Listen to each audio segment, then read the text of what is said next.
এবং আপনাদেরকে এতক্ষণ যে ভিউটার কথা বলছি সেটা এখন সরাসরি আপনাদেরকে দেখানো যাক। এই হলো সেই ভিউটা যেটা আপনাদেরকে এতক্ষণ বলা হয়েছে।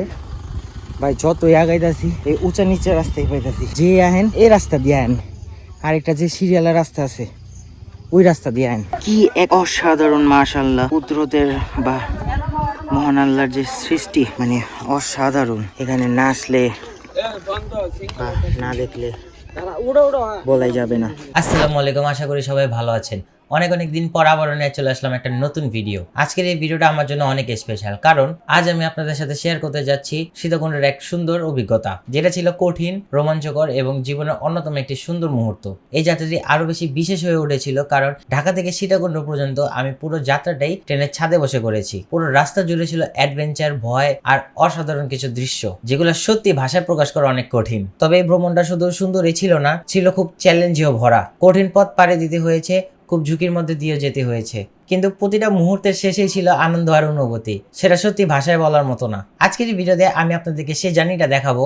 ঢাকা থেকে ট্রেনের ছাদে চড়ে সীতাকুণ্ড যাওয়া, প্রকৃতির সৌন্দর্য, কষ্ট আর আনন্দ, আর এই প্রতিটা স্মরণীয় মুহূর্ত। তাই এই ভিডিওটি পুরো শেষ পর্যন্ত দেখবেন। আজকের এই আমার ভ্রমণটি আপনাদেরকেও এক অন্যরকম অনুভূতি দিবে। আমাদের ভ্রমণটা শুরু হচ্ছে ঢাকা কমলাপুর রেল স্টেশন থেকে। আমাদের ট্রেনটি হচ্ছে ঢাকা টু চট্টগ্রামগামী ট্রেন। আজকের এই সফরে আমরা 9 জন, তবে আমাদের টিকিট হচ্ছে 4টি, প্রতি টিকিটের মূল্য 125 টাকা করে। আমরা আগে থেকেই ধারণা করেছিলাম ঈদের সময় মানুষের অনেক ভিড় হবে, জায়গা পাবো কিনা, সেজন্য আমরা 4টি টিকিট নিয়ে নিই। এরপর আমরা ট্রেনের কাছে চলে যাই, কিন্তু মানুষের ভিড় ছিল এতটাই বেশি যে আমাদের কারো পক্ষে ট্রেনের ভিতরে কোনো জায়গা পাওয়া সম্ভব হলো না। জীবনে এই প্রথম আমি ট্রেনের ছাদে চড়ে পুরো একটি ভ্রমণ সম্পূর্ণ করেছি। সত্যি বলতে এই সিদ্ধান্ত নেওয়ার পর আমার নিজের কাছে বিষয়টি অনেকটা রহস্যের মতো লাগছিল। কি ভেবে যে ট্রেনের ছাদে উঠে পড়েছিলাম সেটা এখনো ভাবলে অবাক লাগে। ট্রেনটি প্ল্যাটফর্ম ছেড়ে যাওয়ার আগ পর্যন্ত আমার মনে বেশ ভয় কাজ করছিল, কিন্তু ধীরে ধীরে ট্রেনটি গতি নিতে শুরু করলে সে ভয়ও আস্তে আস্তে কমতে থাকে, বরং নতুন এক রোমাঞ্চকর অনুভূতি কাজ করতে শুরু করে। আজ যদি ট্রেনের ভিতরে বসে এই যাত্রা শুরু করতাম, তবে হয়তো এরকম অসাধারণ ও রোমাঞ্চকর অভিজ্ঞতা থেকে বঞ্চিত হতাম। যদিও এটি ঝুঁকিপূর্ণ ছিল। রাত পেরিয়ে যখন ধীরে ধীরে সকাল হতে শুরু করলো, তখন চারপাশের দৃশ্য যেন এক নতুন পৃথিবীর দরজা খুলে দিল। দূরের সবুজ মাঠ, গাছপালা, গ্রামের ঘরবাড়ি আর ভোরের স্নিগ্ধ আলো মিলে এক অপূর্ব পরিবেশে সৃষ্টি হয়েছিল। মনে হচ্ছিল ঘরের 4 দেওয়ালের ভেতরে থাকলে হয়তো এই আল্লাহর সৃষ্টি করা এই অপরূপ সৌন্দর্য কোনোদিনই এতটা কাছ থেকে অনুভব করা যেত না। আমাদের সবার চোখ যখন সেই মনোমুগ্ধকর দৃশ্যের দিকে পড়ছিল, তখন মনের ভেতর যে শান্তি, প্রশান্তি আর ভালো লাগা কাজ করছিল তা ভাষায় প্রকাশ করা সত্যিই কঠিন। মাশাআল্লাহ, মহান আল্লাহর সৃষ্টি কতটা সুন্দর হতে পারে তা নিজের চোখে না দেখলে হয়তো কখনোই উপলব্ধি করা সম্ভব হয় না। আমার মতো যারা ঢাকা থেকে সীতাকুণ্ড পর্যন্ত পুরো ভ্রমণটাই ট্রেনের ছাদে বসে করতে চান, তারা খুবই সাবধান, কারণ সীতাকুণ্ডের মধ্যে কোনো রেল স্টেশনই নেই। তখন খুবই ভোগান্তির সম্মুখীন হতে হবে। অবশেষে দীর্ঘ যুদ্ধ করে এই জায়গাতে নামা হইলো, কারণ এখানে আমাদের কোনো জায়গা কিছু নাই। তো এখান থেকে নামতে একটু বেশ খানিক প্যারাই সহ্য করতে হয়েছে। প্রায় এটা একতলা উপরে উঁচা, আর এই যে গ্রাউন্ড ফ্লোর। লোকোমোটিভের প্রায় কাছে গেছি, কাছে যায় তারপর এখান থেকে নামতে হয়েছে আমার। অবশেষে আমরা সবাই ট্রেন থেকে নেমে গেলাম। এই লোকোমোটিভ অথবা এই ট্রেনের বগি থেকে নামতে প্রায় অনেক প্যারা ফেস করতে হয়েছে, আর মানে এটা প্রায় অনেক উঁচা। আমিও প্রায় নামতে যায় নিচে তাকালে ওয়াইড অ্যাঙ্গেল লাগে সব কিছু। আমরা সবাই একটা সিএনজি করে চলে যাচ্ছি চন্দ্রনাথ পাহাড়ের উদ্দেশ্যে। চন্দ্রনাথ পাহাড়ের উপরে মন্দিরটি প্রায় 1152 ফুট উচ্চতায় অবস্থিত। এটি হিন্দু ধর্মের একটি প্রাচীন তীর্থস্থান, যেখানে শিবের আরাধনা করার জন্য প্রতি বছর অনেক ভক্ত আসেন। এই পাহাড়ের উচ্চতা আর মন্দিরের ঐতিহাসিক গুরুত্ব দুইটাই মানুষকে আকর্ষণ করে। আচ্ছা, এখন আমরা মূলত বোটানিক্যাল গার্ডেন ইকো পার্কে উঠে গেলাম। এখানে উঠলে আপনারা 50 টাকা এন্ট্রি দিয়ে ঢুকতে হবে, মানে টিকিটের মূল্য। এখান থেকে যদি আপনার স্টুডেন্ট থাকেন তাহলে স্টুডেন্টের জন্য 40 টাকা ডিসকাউন্ট, অর্থাৎ 10 টাকা করে পার পার্সন। তা আমরা এখানে ছিলাম হলো টোটাল 8 জন, কিন্তু আমার কাছে আমার কার্ড ছিল, তো সে কারণে আমি 40 টাকা ডিসকাউন্ট অর্থাৎ 10 টাকা দিয়ে এন্ট্রি করছি। তো এখানে ওঠার জন্য সিএনজি ভাড়া আছে। এই সিএনজির আমার অ্যাকচুয়াল রেটটা আমার মনে নেই। আর এটা হচ্ছে পাহাড়ের আঁকা বাঁকা এবং উঁচু নিচু জায়গা, এবং নিচে ওঠার সময় আপনারা দেখতে পারবেন যে লাঠি, পাহাড়ে ওঠার জন্য লাঠি, কিন্তু আমার মনে হয় না এটা প্রয়োজন এই লাঠিটা নেওয়া। তবে এই লাঠির মূল্য হলো 40 টাকা, তবে আপনি যদি এই লাঠিটা ফেরত দিয়ে দেন তাহলে আপনাকে ব্যাক করবে আরো 30 টাকা। এই লাঠিটা চাইলে আপনি নিয়েও যেতে পারবেন। আর আরেকটি কথা, এখানে শুধু সিএনজি নয়, আপনারা নিজস্ব প্রাইভেট কার যে কোনো কিছু গাড়ি রেন্ট করে এই উঁচু পাহাড়টাতে আপনারা উঠতে পারবেন। অবশ্য বাইকটাও, এই যে বাইক চলে যাচ্ছে, এবং এগুলোর জন্য আপনাদের নিজস্ব টিকিটের জন্য কিছু টাকা গুনতে হবে, এই আর কিছু না। আমরা ওঠার পথে প্রায় অনেক মানুষই দেখতেছি যারা উপর থেকে এই খারাপে নামতেছে। হ্যাঁ, এখন তারা আমাদেরকে দেখে খুবই আতঙ্ক এবং আমাদেরকে দেখে বলতেছে ভাই আপনারা পানি নেননি, বা আমরা তাদেরকে জিজ্ঞেস করি যে কতক্ষণ লাগবে যেতে। তারা অ্যাকচুয়ালি বলতেছে যে এখানে উঠতে নাকি প্রায় 1 থেকে 1.5 ঘন্টা লাগবে। আমরা উঠতে থাকি। হ্যাঁ সাজ্জাদ ভাই, সবাই তো প্রায় চলে যাচ্ছে, এখন তোমার এই অভিজ্ঞতা এই স্টুডেন্টদের সাথে অভিজ্ঞতাটা একটু শেয়ার করুন। এখন আমরা অবশেষে 2টা ঝর্ণা পার করলাম, একটা হইলো সুপ্ত ধারা ঝর্ণা আর একটা হলো সহস্ত ধারা ঝর্ণা। এই 2টা পার করে এখন আমরা চলে যাচ্ছি সেই মন্দিরের উচ্চতার দিকে। এরকম কিছু ঢালু রাস্তা বেয়ে নামতে হচ্ছে, আবার কিছু আমাদের উঁচু রাস্তা বেয়ে উঠতে হচ্ছে। এই উঠার এই নতুন অভিজ্ঞতাকে আপনাদের কাছে শেয়ার করছি। কিছু তুমি আর উঠবা না ভাই? হ্যাঁ পড়ছি ভাই, উঠো উঠো। ভাই গান গাও হার মাজান ফাতে প্যাকআপ হয়ে যেতেছে, আমরা উঠতে থাকি। ভাই তুমি যদি পারো পড়ো। আচ্ছা, এখন তোমার এই এর আগে তো ছিলা, এটার এই অভিজ্ঞতাটা এর আগের এবং বর্তমানে দুইটাই শেয়ার করো। এর আগে যখন এলাম না, তখন মনে হয় যে ওই গেটে ঢুকছি, তো ওদিক দিয়ে কি তোমার প্রাকৃতিক দৃশ্যটা সুন্দর করে দেখা যায়। এটাই। আর এখানে তোমার সোজা রাস্তা, ওদিকে তোমার একটু সিঁড়ি আছে, ঝর্ণা আছে, অনেক কিছু আছে দেখতে হবে। আমাদের মূলত ওই সিঁড়িটা দিয়ে আসার কথা ছিল, কিন্তু আমরা ওই সিঁড়িটা দিয়ে আসিনি, একমাত্র যে এখানে আমরা সিএনজি দিয়ে প্রথমে উঠবো, নামার সময় হেঁটে নামবো।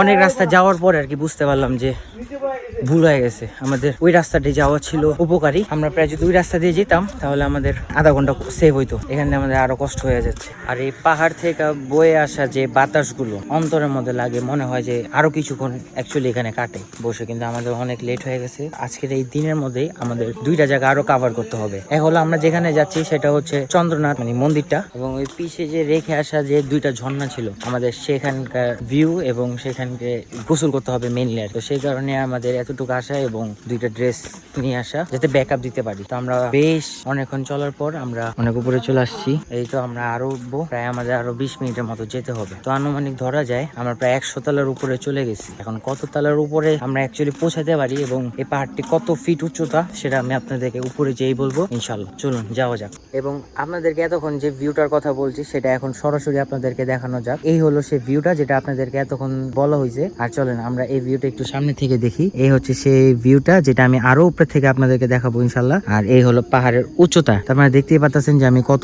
উপরে চলে আসছি। চলুন আমরা বেশি লেট না করে আমরা চলে যাই হচ্ছে আমাদের আসল জায়গাতে, এবং যারা আমাদের সাথেই আসছে এই গন্তব্য শেষ পর্যন্ত আমাদের সাথে যাবে ইনশাল্লাহ।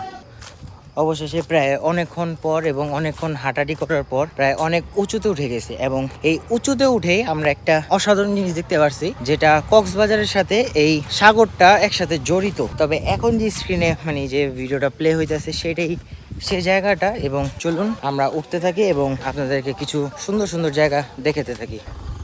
ভাই যতই আগাইতেছি এই উঁচা নিচে রাস্তায় পাইতেছি, যে আহেন এই রাস্তা দিয়ে আহেন, আরেকটা যে সিরিয়ালের রাস্তা আছে ওই রাস্তা দিয়ে আহেন। দেন ভাই, মানে আমরা প্রায় দীর্ঘ 1 ঘন্টা 10 মিনিটের উপরে, মানে 10-20 হাই 30 মিনিট হবে, 1 ঘন্টা 30 মিনিট লাগাতার আমরা এই হাঁটার উপরে, মানে রাস্তায় শেষ হয় না। একজন গিভ আপ করে ওই পিছে চলে গেছে। তো মূলত এখন নিচের যেটা দ্বিতীয় ঝর্ণা আছে ওই ঝর্ণার কাছাকাছি, আর বাকি যারা আমরা ছিলাম সবাই উপরে। আর এখন আমরা এক অপূর্ব দৃশ্য দেখতে চলে আসছি, যেটা হচ্ছে আমার এই পিছনে।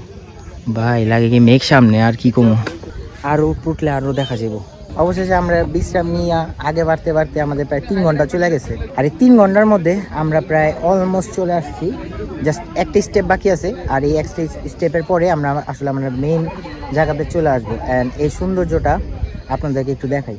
অবশেষে এই যে এই সৌন্দর্য, এই ভিউটা অ্যাকচুয়ালি অনেক সুন্দর। এখন এই পাশে একটা সিঁড়ি আছে, আমাদের এই সিঁড়িটা বেয়ে আমরা আসলে চলে যাবো ওইখানে। আর এখান থেকে নামার জায়গা আছে, এখান থেকে নামার জায়গাটাই মূলত শর্ট। আমরা যে জায়গাটা দিয়ে আসছি এটা কি লং প্রসেস, আর ওইখান থেকেই মূলত যানবাহন আসা যাওয়া করে, যেমন সিএনজি, বাইক, প্রাইভেট কার, হাইস এরকম টাইপের গাড়ি। এখান থেকেই মূলত এই রেস্টের জন্য আপনারা শরবত, আনারস, বিভিন্ন জিনিস খেতে পারবেন। ওই দেখা যায় এখানে একটা মন্দির। আর বেশি দেরি না করে আমরা আসলে আগাই। আমার পিছে আপনারা দেখতে পাচ্ছেন সেই মন্দিরটা, আমি সেই মন্দিরে এখান থেকে আগে বাড়তেছি। কি এক অসাধারণ মাশাআল্লাহ, কুদরতের বা মহান আল্লাহর যে সৃষ্টি, মানে অসাধারণ। এখানে না আসলে বা না দেখলে বলাই যাবে না। ড্রোন থাকলে অবশ্য আরো ভালো একটা শট নিতে পারতাম। অবশেষে আমরা সেই পাহাড়ে উঠে গেলাম এবং সেই পাহাড়ের যে মন্দিরটা, সেই মন্দিরটাও কভার করে ফেললাম এবং পিছের সাইডটা তো আপনারা দেখলেনই। তো এখন আমরা মূলত এখান থেকে চলে যাচ্ছি। এখানকার ভিউটা দেখলাম, সেটা মাশাআল্লাহ খুবই সুন্দর। এখান থেকে কিছু ছবি টুবি তুলে নিলাম। আর এখন আমরা মন্দিরের সাইড থেকে নেমে যাচ্ছি। মাশাআল্লাহ কত নিচে আর কত বড় জায়গা। ইতিমধ্যে আমরা নেমে যাচ্ছি এই বড় বিশাল পাহাড়টা দিয়ে, এবং এই বিশাল পাহাড়টা দিয়ে আমরা যতটুকু জায়গাটা কভার করে আসছি, মানে যতটুকু জায়গাটা আমরা উঠলাম অতটুকুটা সমস্ত দেখা যাচ্ছে এই জায়গাটা দিয়ে। আর ওঠার সময় জায়গাটা ভিডিও করতে করতে মানে এই সিঁড়িগুলো এত উঁচা, মানে অনেক বড়, আর জায়গাটা কত নিচে। মূলত যদি এখানে ঠান্ডার সময় আসা হইতো তাহলে 100% এখানে কুয়াশাটা হাতের সামনে থাকতো, মানে কুয়াশাটা হাত দিয়ে ধরতে পারতাম এরকম। তো যেহেতু এখানে গরম, এই গরমের কারণে এই ফিলটা হচ্ছে না, কিন্তু তবু আমরা যে উপরে আসছি মানে সমস্ত জায়গাটা এখান থেকে কভার হচ্ছে। আর পিছনে আমার সেই মন্দিরটা। আর এখন আমরা চলে যাবো হচ্ছে যে ওই ঝর্ণাগুলোতে। তো চলুন আমরা সেই ঝর্ণার দিকে চলে যাই। তো আমরা চলে আসলাম আরেকটা ঝর্ণার দিকে, যে ঝর্ণাটার নাম হচ্ছে শস্ত্রধারা। এখান থেকে আমরা অনেক পথ নামবো, আর ওইখান থেকে আরো অনেকজন নামতেছে, সরি উঠতেছে যারা আর কি করছে। তো আমরা এখান থেকে আমরা আরেকটাতে চলে যাব যাই, এবং এখানকার সিঁড়িটা প্রায় অনেক উঁচা উঁচা। এখান থেকে নামতেছি খুব সহজেই, কিন্তু উঠার বেলায় মানে খুব কষ্ট হয়ে যায়। উঠার বেলা আগে কি পাও হিলে না। আপনারা যাই করবেন ওই রাস্তাটা দিয়ে যায় না, যে রাস্তাটা দিয়ে আমরা গেছি। আসার চেষ্টা করবেন এই রাস্তাটা দিয়েই, কারণ এই রাস্তাটা দিয়ে আসলে আপনারা দুইটা ঝর্ণায় পাবেন। তো চলেন আমরা যাই আমাদের মেন জায়গায়। এই যে এখান থেকে দেখা যাচ্ছে যে আমাদের সিঁড়িটা অ্যাকচুয়ালি কত ঢাল, আর এই ঢালের রাস্তা বেয়ে আমাদের তো হবে এইখান থেকে। আমাদের যত সম্ভব চেষ্টা করতে হবে আমরা সন্ধ্যার দিকে চলে আসবো। এবং আজকের এই ভিডিওটাকে রোম লাগছে প্লিজ কমেন্ট সেকশনে জানা দিবেন। আর আমরা যে এই জায়গাটা দিয়ে যাচ্ছি, হ্যাঁ এই জায়গাটা প্রায় 700 ফিট নিচে। তো আমরা যে পাহাড়টি দিয়ে এতক্ষণ মানে উপরে যেগুলো দেখলাম সেটি আর কি আমরা এই 700 ফিট নিচে চলে গেছি। কোথাও কোথাও এটার গভীরতা আরো বেশি, আবার কোথাও কোথাও এটা গভীরতা আরো কম। এটা জায়গা ভিত্তিক হিসাবে এরকম গভীর। কিন্তু আমরা যে ঝর্ণার দিকে আসছি এই ঝর্ণাটা মাশাআল্লাহ খুবই সুন্দর, এবং এটা আপনাদেরকে দেখাবো ইনশাআল্লাহ। এই তুষান, ঝর্ণাটা কেমন রে? সেই এতক্ষণ আমরা যে জিনিসটা নিয়ে এত কষ্ট করলাম, এত সফর করলাম, কালকে 10:30 থেকে নিয়ে আজকে এই পর্যন্ত যাক না, একটু ঘুমানো হয় নাই, পিঠে পুঠে অবস্থা খারাপ। কিসের জন্য? এই যে আজকের এই সুন্দর দৃশ্যটার জন্য। মাশাআল্লাহ